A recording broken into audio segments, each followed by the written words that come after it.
Welcome to Influential Entrepreneurs, bringing you interviews with elite business leaders and experts, sharing tips and strategies for elevating your business to the next level. Here's your host, Mike Saunders. Hello and welcome to this episode of Influential Entrepreneurs. This is Mike Saunders, the Authority Positioning Coach. Today we have with us Mark MacDonald, who's the president of Physicians Financial Health, and we'll be talking about tax mitigation strategies. Mark, welcome to the program. Thank you, Mike. Great to be here. Hey, so I know that sounds like a really official word, tax mitigation strategies. So let's get started in with how you work with your clients. And I know that we can't eliminate taxes, but I know we can mitigate them. So that's what we want to talk about, is some of the things that sometimes people don't really take into consideration when planning for retirement, is how the implication of taxes will impact their portfolio. So where do you start when you work with your clients? That's a great question, Mike. I was reading something the other day where I read that Chris Rock had a famous quote. He said, "We don't pay taxes, the government takes taxes." Yeah. So I always thought that was kind of interesting. We don't volunteer to pay taxes, and we all want to pay taxes. We just don't want to pay a penny more than we have to. And the government is the worst silent partner ever, right? I mean, they're really a partner. If you own a business, they're your partner. And you don't have much control over what they do.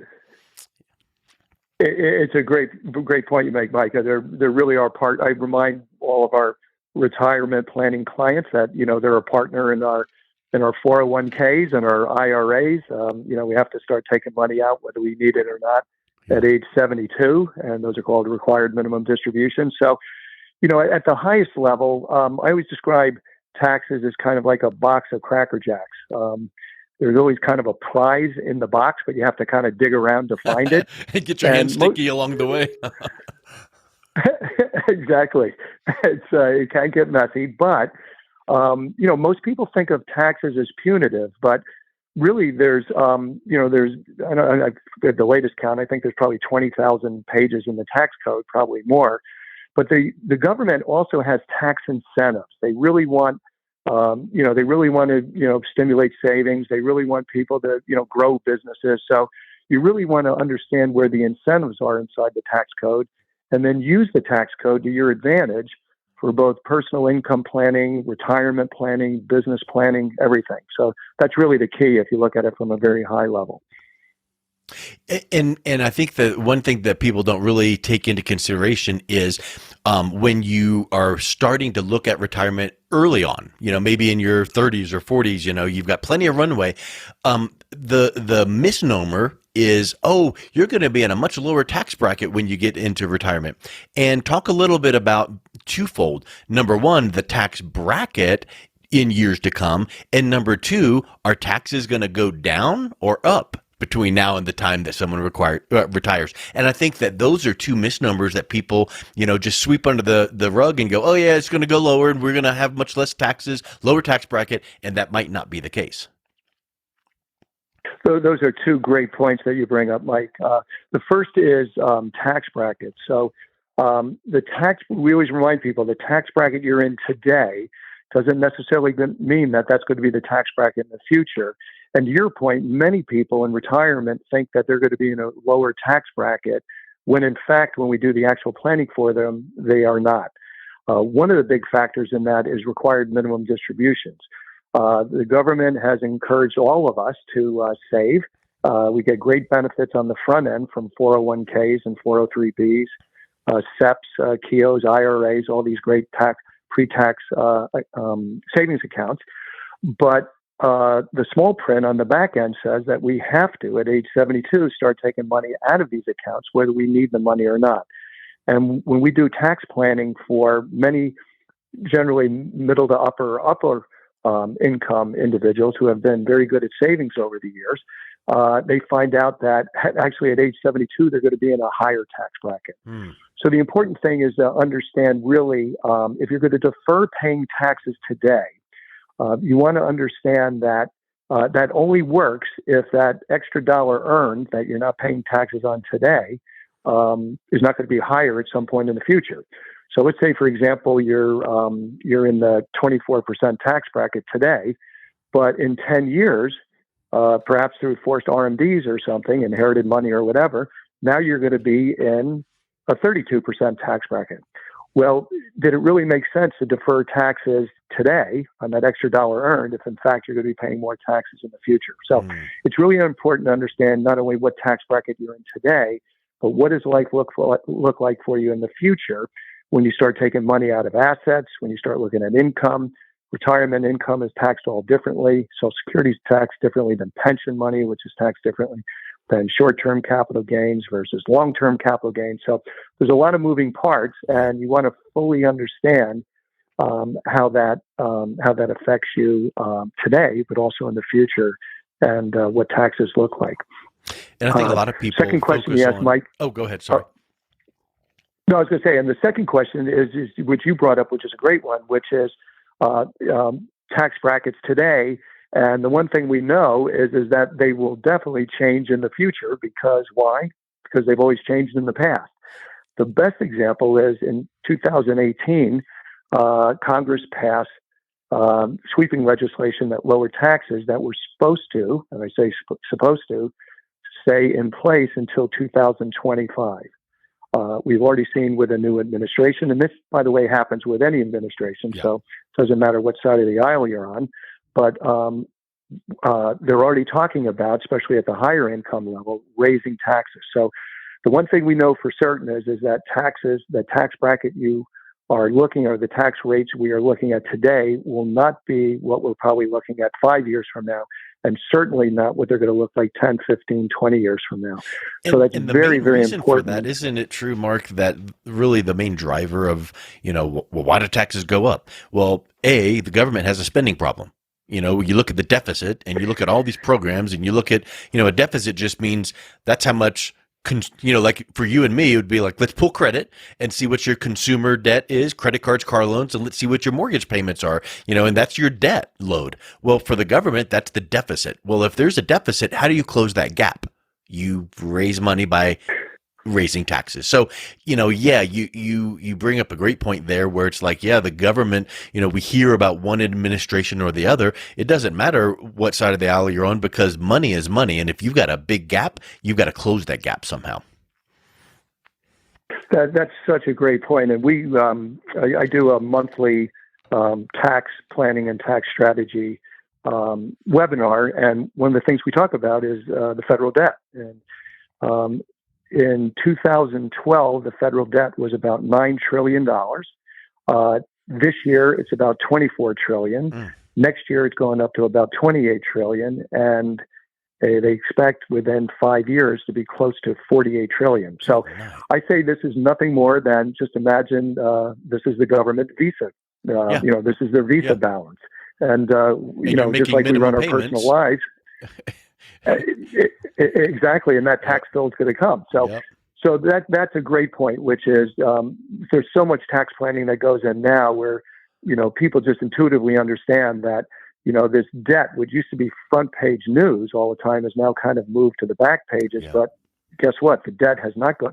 Not only has the debt not gone away, but it's doubled and quadrupled, and somebody's got to pay for that. So the largest demographic today are baby boomers. We're all moving into retirement.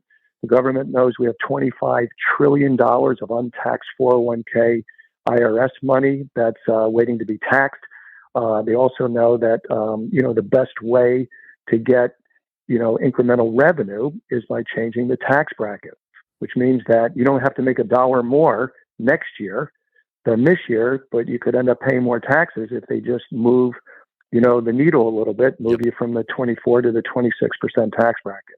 Yeah, so that and is then they very, could say very key. to the PR campaign there would be, no, we didn't raise taxes. Well, you just changed the tax bracket, so it's the same difference.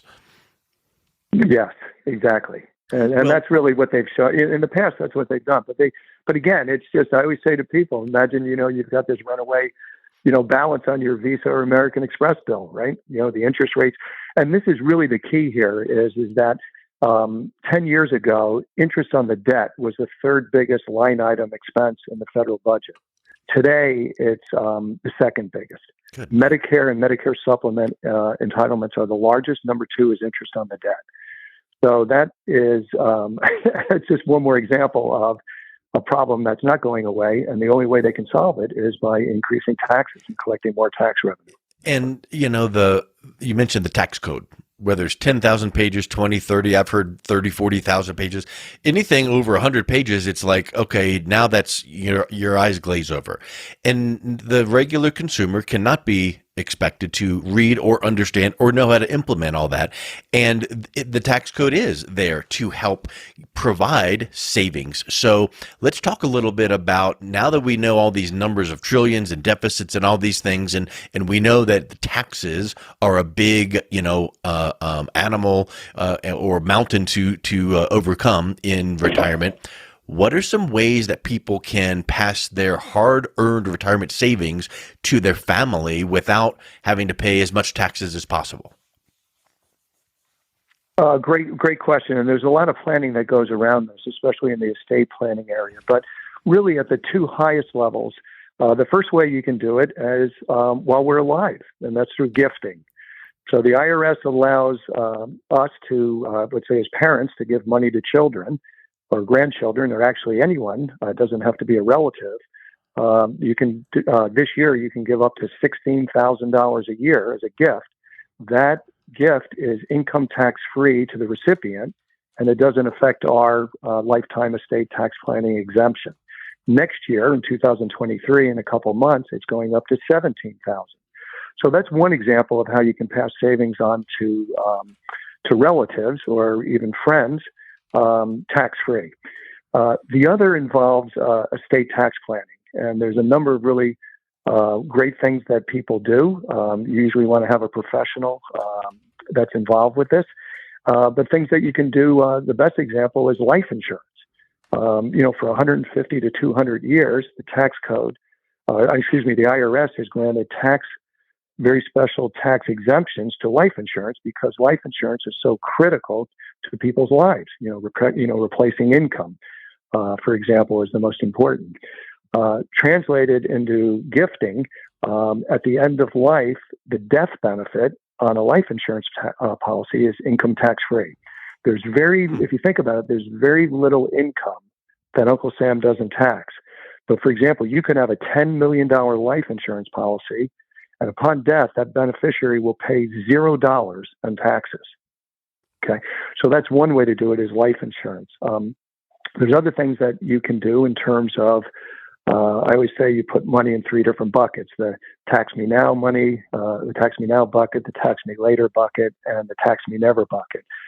So you can put money into Roths, for example, and upon death, Roths are granted to or are bequeathed to the next generation tax-free, which means that you've earned all the benefits on Roths while you're alive, and then those tax-free benefits continue upon death. So again, there's different investment vehicles. You want to be familiar with the tax nature of those vehicles, and there's a lot of planning that we do around that to help physicians and also non-physicians take advantage of the tax code. And because what's interesting is there's kind of three bites of the apple that Uncle Sam takes on taxes.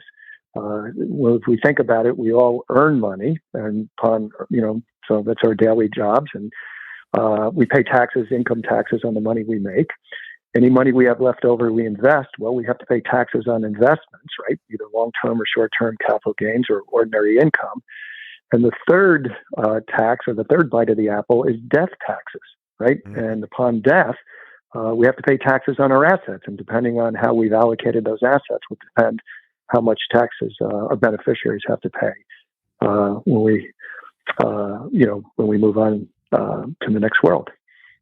When in your work with physicians, they're in the higher income brackets and realm, and probably birds of a feather flock together. So probably they would have kids that are going to follow in mom or dad's footsteps and go into the medical profession. So they need to have college tuition and med school and all of these things. Talk a little bit about how retirement savings vehicles can help out with financial aid for getting college tuition as much as possible. Great question again, Mike. So the good news is that the almost all universities do not consider, I should say virtually all universities do not consider retirement assets when you look to get financial aid. I think almost 80% of undergraduates, and I think even a higher percentage in graduate and medical school, students will take loans, and the best and cheapest loans are government loans. So the good news is for when you're trying to qualify for government loans, Uncle Sam does not expect us as parents to liquidate retirement accounts to pay for college. So that's the good news. Having said that, undergraduate schools are now $80,000-$90,000 a year all in. And of course, medical schools a whole lot more than that. Those are big bills. So there are tax advantage ways to do that. I mean, most parents are familiar with 529, so the income that grows on that are tax deferred. The other big one is life insurance again. And it's not term insurance, but it's cash value life insurance.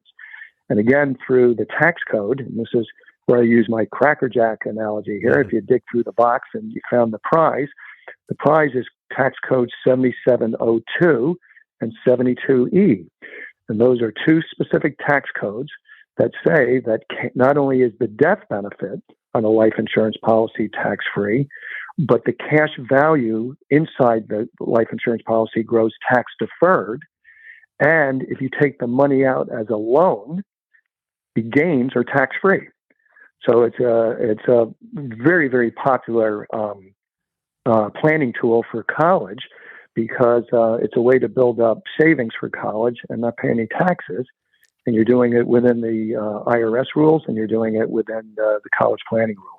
So you could start that vehicle when your kids are younger, and in a period of 5, 7, 10 years when they need it for college and med school, now you just go to your own policy as a bank and don't go borrow student loans. You just borrow it from your own self. And then when payments are made, guess who the payments are made back to? Your own back pocket. Right. So you are in control and you're, earning the tax free and then whatever is coming back in. So that's an interesting strategy because, we're talking about, long-term wealth building for retirement, but there's some things that you need retirement type funds for ahead of retirement, which is tuition. Well, this is a great strategy. You mentioned now life insurance, permanent life insurance twice for these benefits. And I think this is such an interesting takeaway because this is one of the ways that we touched on right at the beginning of this talk is you can't eliminate taxes in life, but you can be tax efficient. And this is a way to be tax efficient with your money, your retirement funds. And I know that a lot of people hear the word life insurance and they close off and go, oh, I don't need any. I've got as much as, well, you're thinking about the old school term insurance. But from some of the highlights you've brought up here, permanent or whole life insurance has so many of these benefits, and it's not a new thing. It's been around for hundreds of years.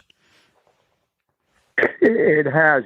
I always on my life insurance webinars that we do, I heard a quote one time as a young man, and I remembered it, and I still use it to this day, which is somebody once said, I hate life insurance, but I love what it does for me, right? Yeah.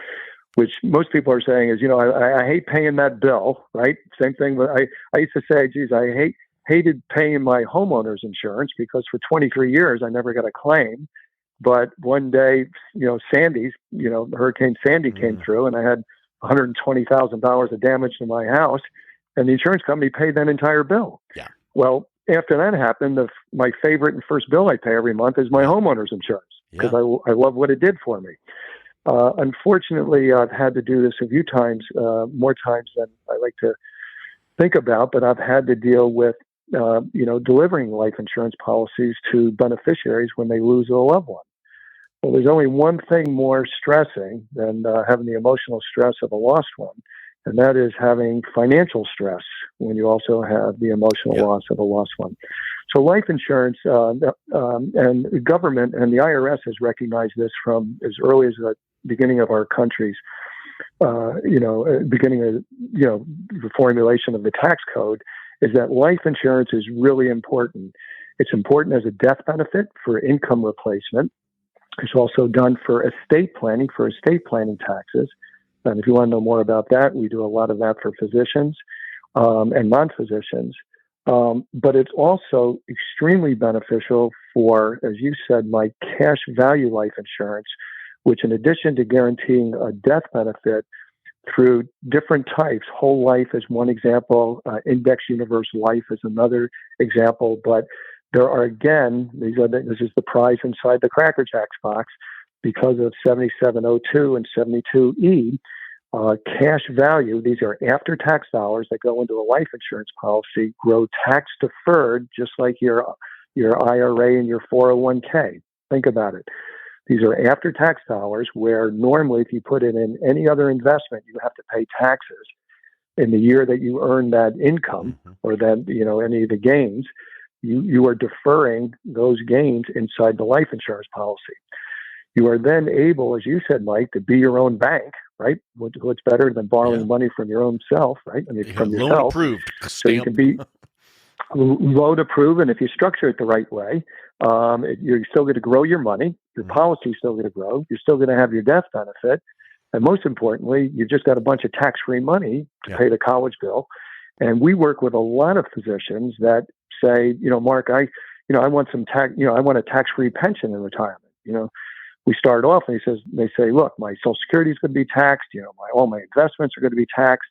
I'm going to be in this high tax bracket. How can I generate a bunch of income that I don't pay taxes on? Cash value life insurance policy is a very big strategic tool in helping not only physicians, but generally anybody in any walk of life, the ability to get a tax-free income later in life.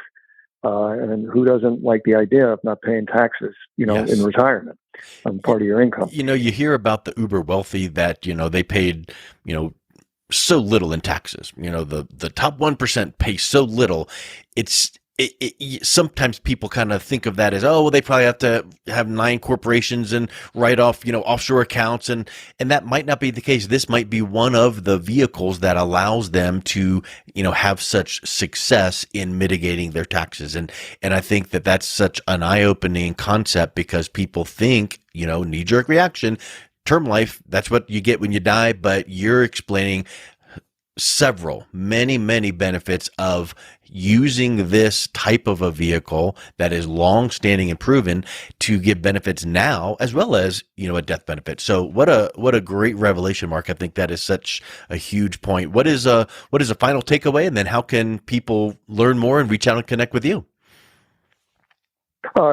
Great. Thank you, Mike. I guess just again, I'll go back to the beginning, which is, most of us, rightly so, think of the IRS and taxes as punitive, but it's really there are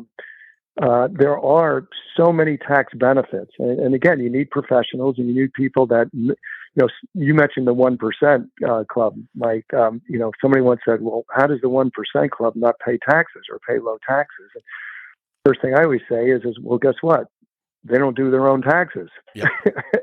They usually have somebody on the payroll that knows the tax code and knows how to set them up for reducing taxes today as well as in the future. So again, I would look at it and understand that taxes are they can be punitive, but there's all kinds of incentives. And again, we talked a little bit about cash value life insurance, but that is something that the IRS has given massive tax advantages and tax benefits to, for all the right reasons. And so again, if these are all planning tools and all investments and all different opportunities that people need to look at if you like the idea of reducing taxes. Love it. What's the best way someone can reach out and connect with you, Mark? Great. So you can reach out to us at Physicians Financial Health. That's physicians, plural, financialhealth.com. And we have a great membership organization that we do tax planning and retirement planning and every type of planning, financial planning that you can think of for busy physicians. Physicians are busy taking care of everybody else and often don't have the time and the resources to do their own financial planning. And we're a physician member organization that helps physicians do a lot of the things that we're talking about today, especially in terms of paying taxes, but not paying $1 more than you have to or you want to. Excellent. Well, Mark, thank you so much for coming on today. It was a real pleasure learning from you with all these strategies. Thank you, Mike. Thanks for having me. I love your show, and thanks for having me as a guest. Thank you. You've been listening to Influential Entrepreneurs with Mike Saunders. To learn more about the resources mentioned on today's show or listen to past episodes, visit www.influentialentrepreneursradio.com.